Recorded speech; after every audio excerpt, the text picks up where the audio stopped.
आज हम दुश्मन के बारे में ऐसा वीडियो लेकर आए हैं अपने दुश्मन को अभी से अभी पराजित कर सकते हो। वो फिर बिना लड़े, बिना हाथ लगाए, बिना कुछ कहे, बिना तंत्र और मंत्र के बड़ी आसानी से जब चाहे अपने दुश्मन को पराजित कर दो। ये सारे ट्रिक हम लास्ट में बताए हैं, इसलिए इस वीडियो को लास्ट तक जरूर देखें। चलिए वीडियो शुरू करते हैं। दोस्त आचार्य चाणक्य कहते हैं, निद्रा, भोजन, भोग, भय, यह नर पशु समान, ज्ञान अधिक इस नर में ज्ञान बिना पशु जान। इसका अर्थ है कि पृथ्वी पर कई जीव मनुष्य से अधिक शक्तिशाली थे। गाय, बैल, शेर, हाथी और कई सारे जीव भी मनुष्य से अधिक बलवान थे, लेकिन पृथ्वी पर राज कौन करता है? मनुष्य ने। कैसे करता है? बुद्धि से। इसलिए तुम्हें भी बुद्धि से लड़ने वाला योद्धा बनना है।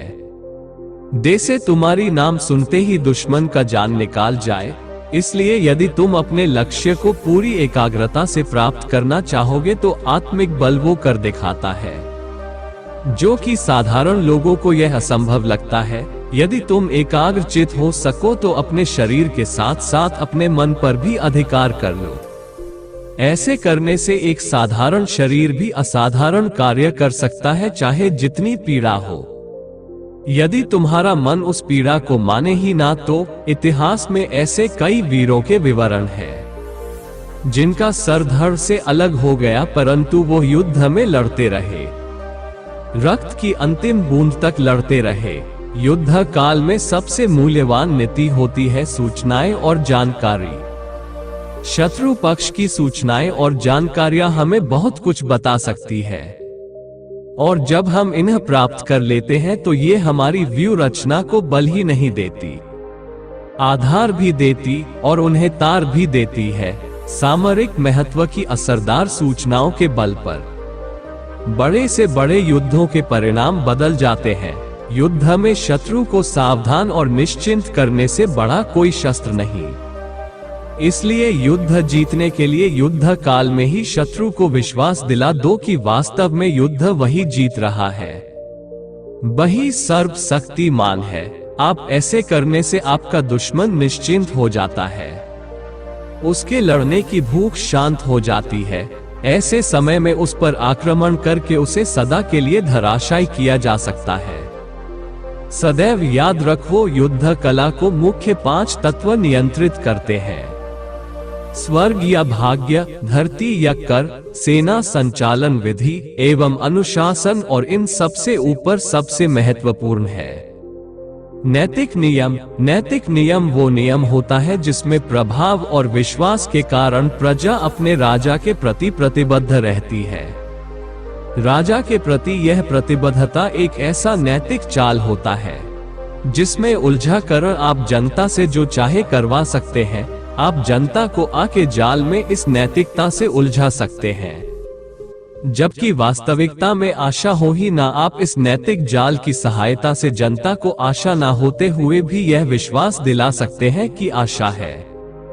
इस तरह से आप उनके स्वाभिमान को उस्का सकते हैं, उनके आत्म अभिमान को उबार सकते हैं कि वे अपने लिए अन्य विकल्पों के होने के उपरांत भी आपके लिए अपने प्राण तक निछावर करने के लिए तत्पर हो जाते हैं। चाणक्य सदा कहते थे कि युद्ध करके शत्रु पर विजय प्राप्त करने में कोई बड़ी बात नहीं। बड़ी बात वो है जो बिना युद्ध किए, बिना रक्त बहाए विजय प्राप्त करने में सफल हो जाता है। बिना आक्रमण के शत्रु को समूचा जीतने के लिए शत्रु के मन से आशा ही मिटा दो कि वह अपने विरोधी से जीत भी सकता है, जिससे उसके लड़ने और जीतने की क्षमता कम हो जाती है। अब आता है योजना का दूसरा चरण। तो दूसरे चरण में जितने भी संसाधन हमारे पक्ष में है उनका प्रयोग ताकि हारने की संभावना ही ना हो। और योजना का तीसरा चरण, शत्रु की निर्बलता का अपने लाभ के लिए प्रयोग करें, जिससे जीतने के लिए कम शक्ति लगानी पड़े। और इस प्रकार चाणक्य ने धनानंद के लिए उसी की सत्ता और शक्ति के केंद्र में चुनौती प्रस्तुत करके उसकी अस्तित्व को ही मिटा दिया था। स्वाभिमान जब तुम्हें अंधा बना दे तो वो तुम्हारा सबसे बड़ा शत्रु बन जाता है। वो तुम्हें हिंसक बनाता है, तुम्हारे अंदर क्रोध उपजाता है। सबसे पहले हमें इस बात का ज्ञान होना आवश्यक है, और जब हम इस बात को जान लेते हैं तो हमें इसका उपयोगी अंग भी समझ लेना चाहिए, और वो ये है कि इस अभिमान का उपयोग अपने शत्रु के विरुद्ध करें। वो तिलमिला उठेगा और क्रोध से पागल होकर कोई ना कोई भूल अवश्य कर बैठेगा।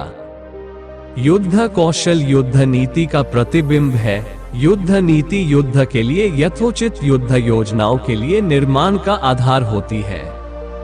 किसी भी युद्ध या युद्ध जैसी स्थिति के लिए सफलता हेतु प्रमुख 10 बिंदु होते हैं। युद्ध के लिए यथोचित योजना, युद्ध घोषणा का समय, युक्ति संगत आक्रमण, युक्ति संगत युद्ध शैली का चयन, शत्रु की शक्ति और उसके निर्बल पक्ष की विस्तृत जानकारी, अपने सैनिकों और अपनी क्षमताओं का भिन्न भिन्न ढंग से प्रयोग, आक्रमण की चालों में चपलता से बदलाव, युद्ध के समय अपने आसपास के भूगोल की पूरी जानकारी।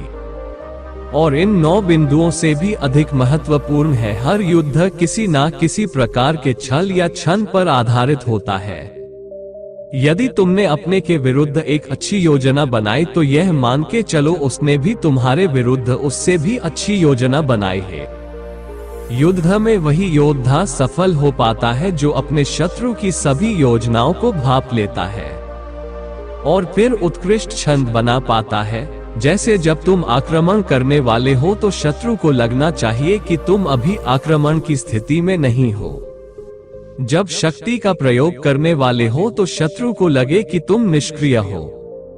जब तुम शत्रु के बहुत निकट हो तब उसे लगना चाहिए कि तुम शत्रु से बहुत दूर हो, और जब तुम दूर हो तो शत्रु को लगे कि तुम उसके अत्यंत निकट हो।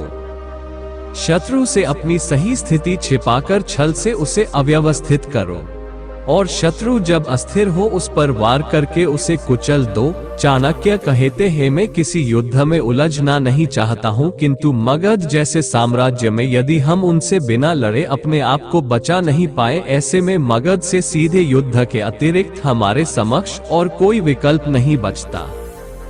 इस युद्ध का सबसे बड़ा संकट, सबसे बड़ी समस्या है हमारे अंदर बैठा हुआ अज्ञात से है, जो अतार्किक है, क्योंकि अज्ञात जैसी बात होती ही नहीं है। बातें मात्र कुछ समय के लिए हमसे छिपी हुई हो सकती है, कुछ समय के लिए हो सकता है कि हम उन्हें समना तो इससे भय क्यों पाले। ये तो संकेत है कि चलो शत्रु के सामर्थ्य के बारे में और जाने और उसकी कौशल देखें, अपने कौशल भी दिखाए। जो अवसर के अनुकूल बात करना जानता है, जो अपने यश और गरिमा के अनुकूल मधुर भाषण कर सकता है, और जो अपनी शक्ति के अनुसार क्रोध करता है, उसी को वास्तव में विद्वान कहा जाता है, और वो चुटकियों में दुश्मन को पराजित कर सकता है।